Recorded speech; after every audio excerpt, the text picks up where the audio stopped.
Meron po akong pin-repair na konti ring slide. Sana po maipakita muna bago ako magpatuloy.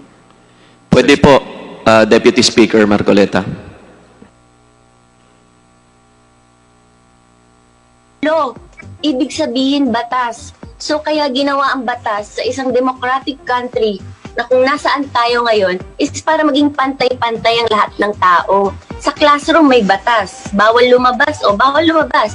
Pero pag sinabing pag nag-comply ka na bawal lumabas, pero may ginawa ka sa pinagbabawal nila, inayos mo yung law ng classroom nyo at sinubmit mo ulit, ay pwede nang pala ikaw lumabas. Mr. Speaker, No. my distinguished colleagues, hindi po nag-comply sa batas ang ABS-CBN, kaya hindi po sila pwedeng lumabas at magpalabas. Those opposing the franchise application of ABS-CBN will show with clear and convincing evidence that ABS-CBN did not comply with the terms and conditions of its franchise, as well as our laws and the Constitution. In fact, they will show in the succeeding hearings of the Committee on Legislative Franchises that ABS-CBN deliberately and with impunity violated the conditions of its legislative franchise and more so of our laws and the Constitution. Matagal na po kasi ang mga aligasyong ito. Hindi mamatay-matay, lumulutang sa internet, nasa labi ng mga Pilipino. Hindi seryosong binigyan ng pansin. Bakit po? Tikom ang bibig ng may kakayahang magsiwalat nito dahil takot sa maimpluwensyang network na kayang sirain ng tao, kandidato man o hindi. Salamat at ganap na nanindigan si Speaker Alan Peter Cayetano at hindi inalintana ang mga tuligsa sa kanya at pinayagan niya na magkaroon ng patas, bukas at malawak ang pagdinig sa mga aligasyong ito katulad ng nagaganap sa araw na ito. Ang banggit nga po sa John 8:32 ay ganito, "And you will know the truth, and the truth will set you free." Violation of the Constitution. Number 1, franchise is longer than 50 years. Hindi na po dapat payagan itong pagre-renew ng prangkisa ng ABS-CBN. Dapat na pong isara ang pinto para sa kanila. Bakit po? Because the ABS-CBN has been using the airwaves for more than 50 years. 53 years today, to be exact. Our Constitution says that Congress can grant a franchise of up to 50 years only. Taong 1957, nang makuha ni Don Eugenio Lopez Sr., may-ari ng Chronicle Broadcasting Network o CBN, ang Alto Broadcasting System o ABS. Simula po noong 1967 ay naging ABS-CBN na po ang tawag dito dahil sa merger ng ABS at CBN. Kung susumahin po natin ang prangkisa nito simula noong 1967, ay 53 taon na po itong gumagamit ng airwaves magpahanggang ngayon. 63 years naman po kung susumahin natin mula po ng pagkakakuha ng CBN sa ABS noong 1957. The Committee on Legislative Franchises should not allow itself to be used by ABS-CBN to again circumvent the Constitution and violate the categorical 50-year limitation imposed on franchises. Hindi na po dapat buhayin muli ng Kongreso ang prangkisa ng ABS-CBN sapagkat ayon po sa ating saligang batas, ang buhay ng prangkisa ay hindi dapat lumampas ng 50 taon. EDSA Revolution. Siguro po may mga ngatwiran at sasabihin ng ganito, isinara naman ng martial law ang ABS-CBN. Di po ba? Dapat huwag bilangin ang panahon na yon. Tanggapin po natin sandali na isinara nga ang ABS-CBN simula Setyembre 23, 1972, pagkatapos na ideklara ang martial law. Pero hindi po ba nagbukas din ito agad matapos na ito ay mabawing muli ng pamilya Lopez noong EDSA Revolution? Hindi ba't kulang-kulang 13 taon din po ang namagitan na panahon?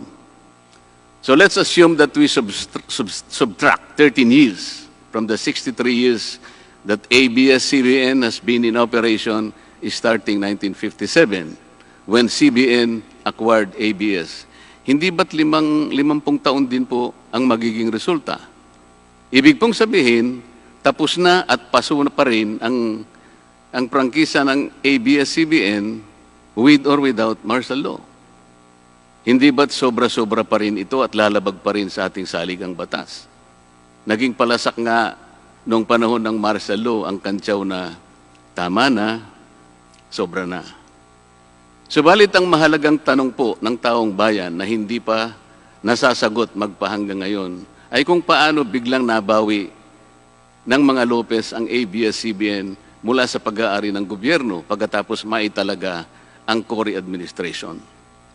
Sinulatan po noon ni dating Senador Lorenzo Tanyada ang Presidential Commission on Good Government na isoli na sa mga Lopez ang ABS-CBN kahit may arbitration pang nagaganap sa pagitan ng pamahalaan at ABS-CBN.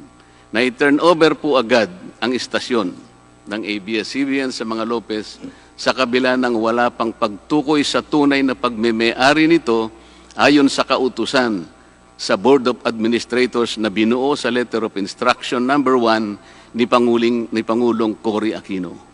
Sa ngayon po ay wala man lang mailabas na papeles tungkol dito ang PCGG. Nagbayad po ba ang ABS-CBN sa Administrasyong Cory Aquino? Nag-public bidding po ba? Bakit tila ura-urada at habang magulo pa ang lahat dahil katatapos lang ng EDSA Revolution, ay biglang napasakamay na muli ng mga Lopez ang ABS-CBN? Nakabatay po ba ito sa batas? Hindi po ba dapat sagutin ng ABS-CBN ang mga tanong na ito upang mapanagot po ang dapat na managot kung meron man? Foreign ownership. Puntahan naman po natin ang muling pagbubukas ng ABS-CBN noong 1986. Pati po kasi noong panahon yun ay may paglabag na rin sa ating saligang batas. Ano po kaya yun? Dahil Amerikano at hindi Pilipino ang may-ari at namahala sa ABS-CBN na mariing ipinagbabawal ng saligang batas. Congress should deny the franchise application of ABS-CBN for its clear violation of the Constitution, requiring 100% Filipino ownership and management of mass media companies. ABS-CBN's former president, Mr. Eugenio Gabi Lopez III, was an American citizen when he took the helm of the company in 1986 as director, then president, and then chairman in the later years. It was only in 2000 that he petitioned for recognition of Filipino citizenship and was issued a certificate of recognition as a Filipino citizen in 2002. At kahit sabihin po nating wala na ngayon sa management ng ABS-CBN si Ginoong Gabi Lopez, nagpatuloy pa rin ba sa paglabag sa saligang batas ang ABS-CBN? Opo. Dahil magpahanggang ngayon ay nagbebenta pa po sila sa mga banyaga, mga hindi Pilipino, ng pag-aari o ownership rights ng ABS-CBN. Through an intricate web of corporate layering, ABS-CBN lets non-Filipinos to own its common shares through the issuance of Philippine Depositary Receipts o PDRs. In September 1999, the ABS-CBN Holdings Corporation offered 132 million Philippine Depositary Receipts underlying the 132 million common shares of ABS-CBN. Immediately prior to the closing of the PDR's offering, Lopez Incorporated, the main stockholder of ABS-CBN Corporation, transferred 132 million ABS-CBN shares to ABS-CBN Holding Corporation, its alter ego. With the many rights afforded to the holders of these PDRs, most of whom, if not all, are foreigners, ABS-CBN Corporation virtually allowed these foreign holders beneficial ownership and potential voting rights. This is a circumvention of the strict foreign equity restriction imposed by the Constitution on mass media companies. Quite obviously, the ABS-CBN PDR instrument, a creative financial mechanism, is being used as a subterfuge to indirectly own the underlying ABS-CBN shares of stock. Violation of workers' rights under the Constitution. ABS-CBN violated the rights of its own workers. It denied them their just share in production as required by the Constitution. It committed unfair labor practices, which consequently denied its employees the benefits required by law to be provided to all employees. Isang halimbawa po dito ay ang asunto na isinampa ng halos 100 o mahigit sa 100 manggagawa ng ABS-CBN sa National Labor Relations Commission o NLRC dahil sa pagtanggal sa kanila dahil sila raw ay mga talents lamang at hindi mga regular na empleyado. Nanalo po ang mga manggagawa sa NLRC at maging sa Court of Appeals. Bakit hindi na lang nila sinunod ang hatol at umapila pa ang ABS-CBN sa Korte Suprema? Ito ba yung sinasabi po kanina sa opening salvo na ang pagmamahal sa kanilang kapamilya ay ganun na lamang? Mali naman po yata na sabihin ng ABS-CBN na lampas sa 11,000 ang mga empleyado nito dahil kung ito po ay masusi nating iimbestigahan, may 2,661 at isa lamang. 2,661 ang mga regular na empleyado nito. Ang karamihan po o mahigit na 8,500 na kawani ng ABS-CBN ay tinagurian nilang independent contractors or talents, project workers at contractuals lamang kahit na pang-regular na empleyo ang trabaho nila. Ayon po sa ating labor code, kapag pang-regular ang tungkulin ng isang manggagawa, dapat siyang gawing regular employee. Hindi dapat contractual. Hindi dapat independent contractor, talent o kaya'y project worker lang. Malinaw na labag sa batas ang ginagawa ng ABS-CBN. Sana ay ibalita rin po ito ng TV Patrol upang mabunyag ang libu-libong endo sa kanilang bakuran. ABS-CBN has not regularized its contractual workers and talents despite performing the functions of regular workers. It even forced some of its workers to sign employment contracts containing waiver of the right to regularization. And those who refuse were unceremoniously terminated from work. ABS-CBN has subcontracted most of its production work to subcontractor production companies, despite the fact that production is directly related to its core business. These production entities are paid minimally, whose workers obviously get lesser benefits and take-home pay compared to ABS-CBN's regular employees. And yet, the profit generated by ABS-CBN from its independent production companies appear greater than its expenses, especially those expenses that are even deductible for income tax purposes. Kung kaya't hindi po may kakaila sa publiko na napakarami ng labor cases na hinarap at haharapin pa ng ABS-CBN. Ang masaklap pa po dito ni hindi nagbibigay ng contribution ang ABS-CBN para sa benepisyo ng kanilang mga empleyado. Dahil po sa 2,661 lang ang regular employees nito, ang mga ito lang ang may benepisyo. Ang iba po na mahigit 8,500 na nagtatrabaho sa ABS-CBN ay wala po ni katiting na government-mandated benefits na natatanggap katulad ng SSS, PhilHealth o kaya Pag-ibig. Kanina po sa opening salvo, narinig po natin na ang kanila pong isinasangkalan ay yung kanila pong mga kawani, mga manggagawa. Ang kongreso pong ito ay nakikidalamhati. Nalulungkot din po. Bakit naman po hindi? Kung pwede po nating ipaghalimbawa, sandali lamang po, ang ABS-CBN sa isang jeepney driver. Alam po niya na wala siyang prangkisa. Nagsakay po siya ng napakaraming pasahero. Yung mga pasahero naman po, bago sumakay doon, hindi naman niya tatanungin sa driver, driver, mamang chopper, kayo po ba ay may prangkisa? Yung rota po ba ninyo, pinapayagan yan? Wala pong nagtatanong na gano'n kasi mabilisan eh. Pare-pareho pong nagmamadali. Anong pong masita siya ng LTFRB? Gagamitin po ba nung driver na yon o nung taxi driver na yon o yung bus operator na yon? Kawawa naman po yung pasahero namin kung patitigilin mo ngayon. Meron pong pupunta sa ospital, meron pong pupunta sa trabaho, meron pong pupunta sa eskwela. Napakarami pong gawain itong mga taong ito. Ito po ba ang ibibigay po ninyong halimbawa? Hindi po ba dapat kayo muna ang kauna-unahan na nag-isip ng kapakanan nila?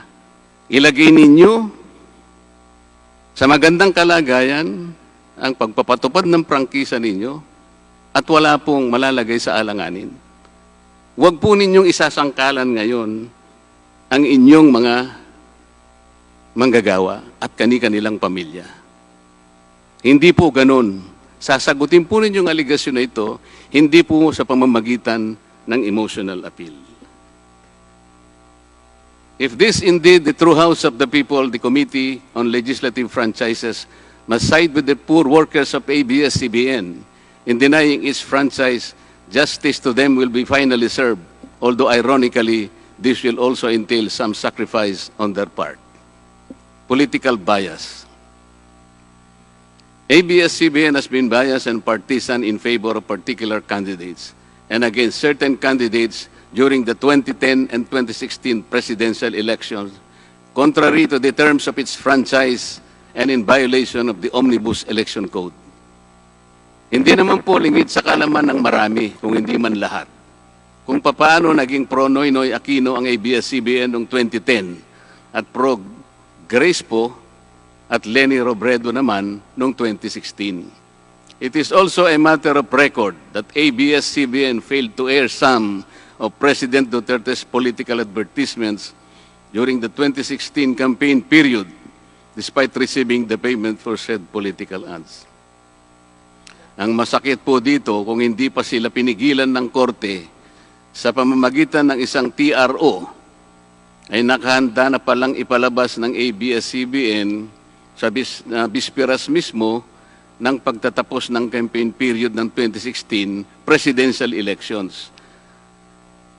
Ang mga anti-Duterte advertisements na binayaran ng isang dating senador, sinadya ang timing para hindi bigyan ng pagkakataong makasagot pa si Mayor Duterte na noon ay kandidato bilang presidente.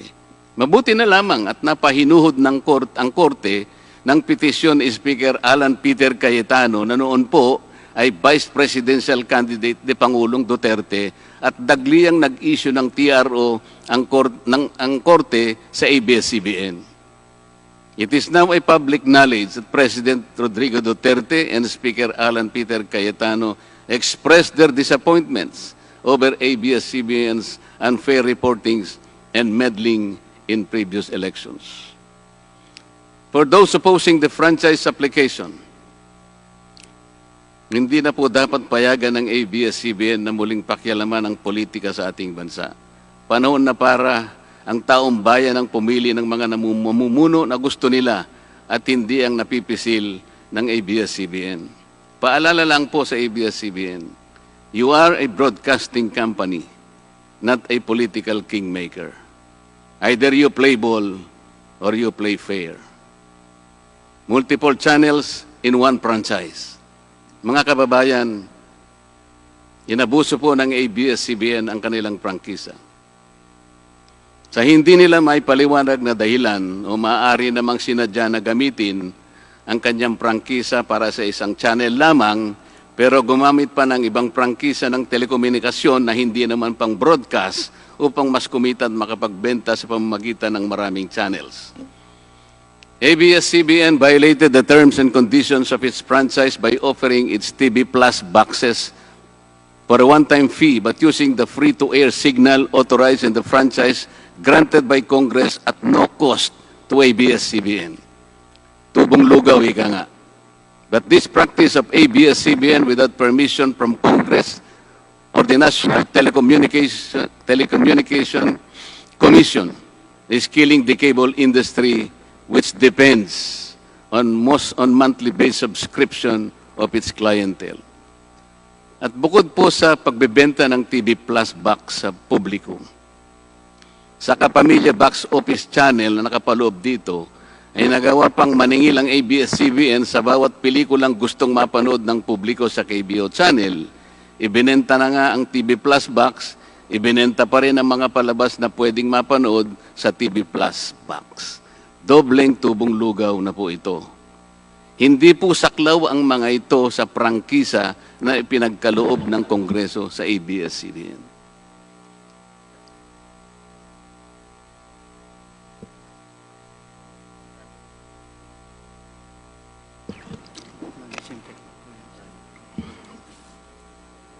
ABS-CBN, contrary to the terms and conditions of its franchise, operated this pay-per-view channel, otherwise known as the Kapamilya Box Office, or KBO, without a valid permit from the NTC, and despite NTC's order to refrain from operating a PPB until the issuance of an appropriate guideline for the same, ABS-CBN continued its operation until the expiration of its franchise on May 4, 2020. Tax evasion.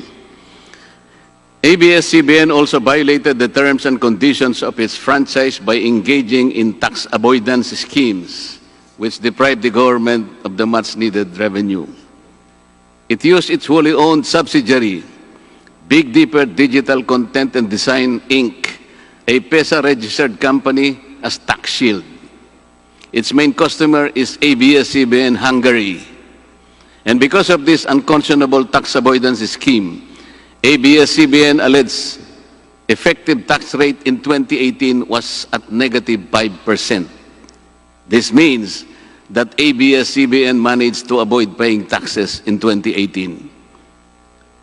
Bakit po ang GMA7 na hindi naman kasing laki o kasing yaman ng ABS-CBN ay nakapagbayad ng buwis sa pamahalaan ng 1.6 billion pesos noong 2018? Samantalang ang malaalamat na ABS-CBN ay walang binayarang buwis. Bakit naman nakalibre ang ABS-CBN noong 2018 sa negative income tax nila na 84 million? Ibig sabihin po nito ay may tax credit pa ang ABS-CBN at ang gobyerno pa ang lumalabas na may utang dito. Wala pong pagkakaiba ito, mga kababayan, sa isang taong nangutang sa tindahan, binigyan pa ito ng sukli. In 2019, ABS-CBN again did not pay its rightful taxes.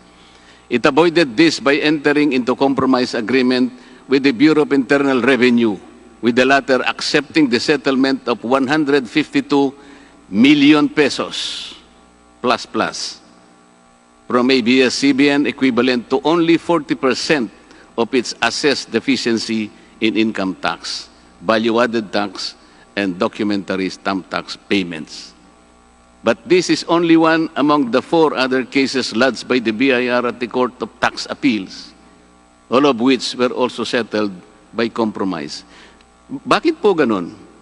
Hindi po ba nando sa prangkisa ng ABS-CBN na babayaran nila lahat ang rightful taxes? Kinakailangan po bang sila ay habla pa ng BIR bago sila mapilitang makapagbayad lamang kahit settlement lamang?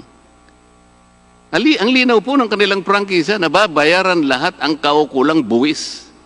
Bakit kailangan pong sila ihabla at idemanda pa ng BIR para lamang sila ay makapagbayad? There are also allegations to date that ABS-CBN's Lingkod Kapamilya Foundation, ALKFI, is being used as ABS-CBN as tax shield, and that ALKFI also failed to file donor's tax return and pay the donor's tax. Ito po ang mas nakalulungkot dito, mga kababayan. Kapag politiko o government official ang nagkawang gawa, epal ang tawag dito ng ABS-CBN. Kahit mula pa sa sariling bulsa ng politiko, ang pinanggalingan ito. Pero kapag ito ay galing sa lingkod kapamilya, puro pangalan ng ABS-CBN ang kanilang pinangangalandakan, katulad po ng nakita natin ngayon. Alam naman natin na galing naman sa lahat, sa mga donors ang pondo na ginamit nila. Meron po kayang nanggaling sa yaman ng ABS-CBN. Di baling ang pantulong ng ABS-CBN ay galing sa donasyon ng ibang tao. Di baling ang perang pantulong ay mula sa tax avoidance ng kumpanya. Ang mahalaga ay mapalabas nila sa pamamagitan ng sa mamamayan, katulad po ng nakita natin ngayon na napakabuti at napakabait ng ABS-CBN. Kami po ay naniniwala na unti-unti na pong nabubuksan ang katotohanan sa ating mga mamamayan. Hindi po ba mas maganda at katanggap-tanggap na tumulong sa kapwa nang walang nalalabag na batas at buong sikap pang nasusunod ang prangkisa? Dahil po ba kayo ay nakapagdudulot ng saya, ng aliw sa ating mga mamamayan? Dahil po ba kayo ay nakapagbibigay ng inspirasyon, ng pag-asa, ng katatagan ng loob na kagaya po sa opening salvo kanina ng representative ng ABS-CBN? Hindi na po ba natin susundin o tutuparin, isa sa alang-alang ang ating mga batas, ang ating saligang batas, o kaya ang prangkisa ninyo? Makakapagpasaya naman po tayo. Makakapag-inspire po tayo nang hindi po tayo lumalabag sa batas. The House of Representatives should endeavor not to grant the franchise application of ABS-CBN because it has deliberately floated the Constitution and other related laws. Even the terms and conditions of its previous franchise to suit its own business and political interest, but to the prejudice of the greater good. The grant of a legislative franchise is merely a privilege and not a matter of right. Congress has the exclusive constitutional authority to award, alter, or revoke this privilege when the common good so requires, as in this particular case of ABS-CBN. We believe that it is but right for the House of Representatives to deny this time the franchise of ABS-CBN for flagrantly violating the Constitution and related laws, even its own franchise, making it unworthy of the grant of this special privilege by the state.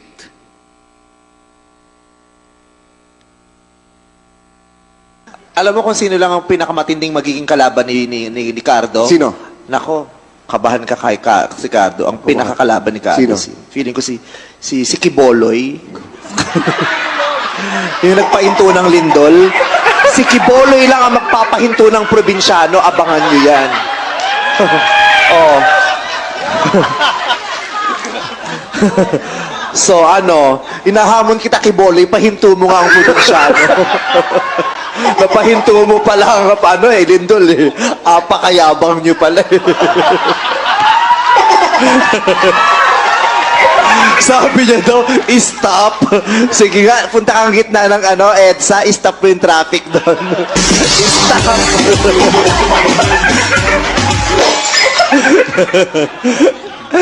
Iba ka, Kiboloy. Alam mo kung